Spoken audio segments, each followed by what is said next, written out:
Jeg har om planeten Uranus, og det her det er min indholdsfortegnelse. Hvor ligger den? Navnet, størrelsen, hvilken type planet er det, og Uranus måner. Hvor ligger den? Afstand.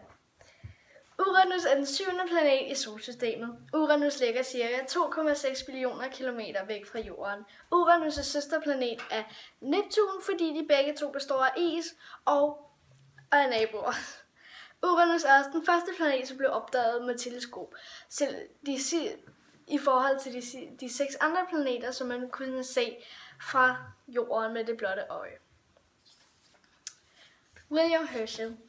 William Herschel var en tysk-britisk astronom, komponist og musiker. Han havde lavet 24 symfonier og nogle koncerter. Han opdagede Uranus den 13. marts 1781 gennem hans eget teleskop. Han har desuden også opdaget Saturns måne Mimas. Mimas har også et krater opkaldt efter William. Det er hans teleskop, hans eget teleskop, og det her det er William.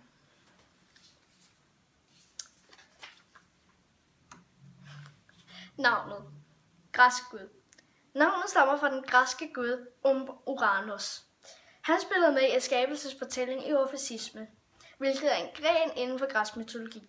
Hans navn Uranus stammer fra ordet Uranos, som betyder himmel. Og det her er et billede af Uranus.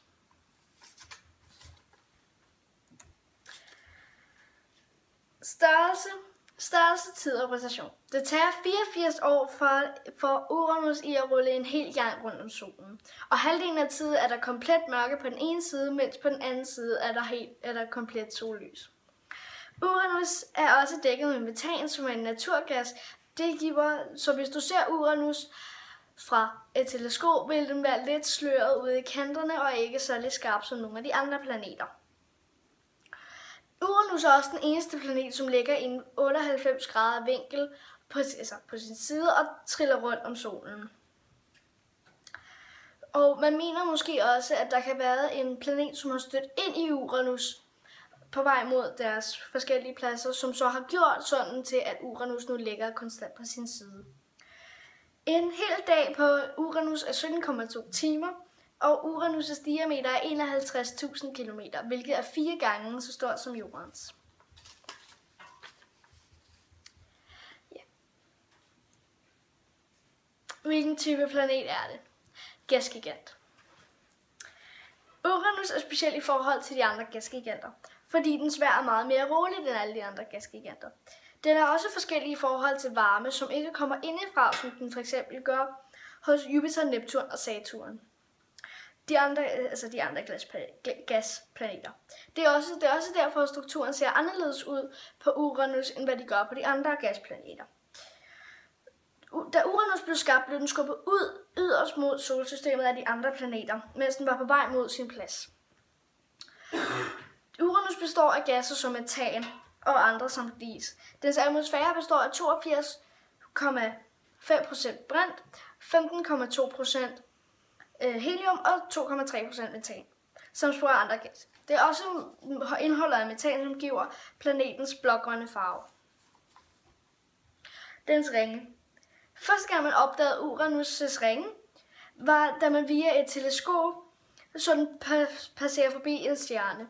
Og da man ligesom så Uranus gå forbi den her stjerne, så blinkede den her stjerne. Og dette fænomen havde man kun set før ved Saturn. Så man ville gerne vide, hvad det her usædvanlige fænomen var. Så man sendte en Voyager op for at tage billeder af Uranus. Og der blev det bekræftet, at Uranus havde et sæt ringe. Senere hen, dobbelt så langt væk som de tidligere kendte ringe, fandt man et andet sæt ringe. Og de var, ja. Og så har jeg også lige en video, jeg gerne vil vise. Men det bliver senere. Og så er Uranus måner. Uranus har i alt 27 måner, mens de 5 største er regnet udefra er Miranda, Ariel, Umbriel, Titania og Ombrion. Alle Uranus' måner er opkaldt efter enten Shakespeare eller Alexander Popes karakterer fra nogle af deres værker.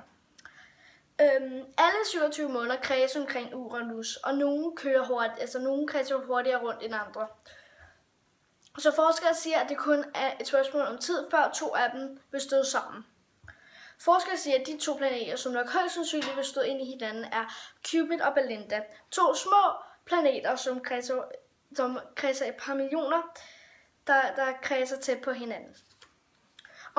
Og så siger forskere også, at de om et par år vil støde ind i hinanden, og de vil så ødelægge hinanden fuldstændig. Og det vil så selvfølgelig, det vil være en god dag for Uranus' ringe, så der vil måske opstå en ny ring, fordi at Uranus' ringe består af sten og støv. Så der vil måske komme en ny ring den dag, de bliver stået sammen.